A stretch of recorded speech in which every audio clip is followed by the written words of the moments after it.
আল্লাহ রাসূল সাল্লাল্লাহু আলাইহি ওয়াসাল্লাম প্রায় এই দোয়াটা পড়তেন যে আল্লাহুম্মা ইন্নী আউযু বিকা মিনাল ফাকরি ওয়াল কিল্লাতি ওয়াল যিল্লা। এর মানে হচ্ছে, হে আল্লাহ, আমি দারিদ্রতা থেকে আপনার কাছে পানাহ চাই, আমি স্বল্পতা থেকে আপনার কাছে পানাহ চাই, আমি লাঞ্ছনা থেকে আপনার কাছে পানাহ চাই। যে আল্লাহুম্মা ইন্নী আউযু বিকা মিনাল ফাকরি ওয়াল কিল্লাতি ওয়াল যিল্লা।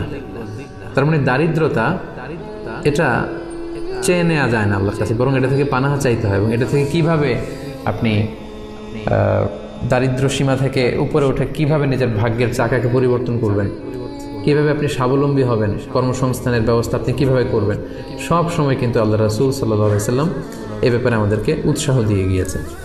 আমি অনুরোধ করব, আপনারা যারা লাইভটি দেখছেন আপনারা শেয়ার করে দিন, তাহলে এখন যারা অনলাইনে আছে তারাও এই লাইভটি থেকে, আলোচনাটি থেকে উপকৃত হতে পারবে ইনশাআল্লাহ।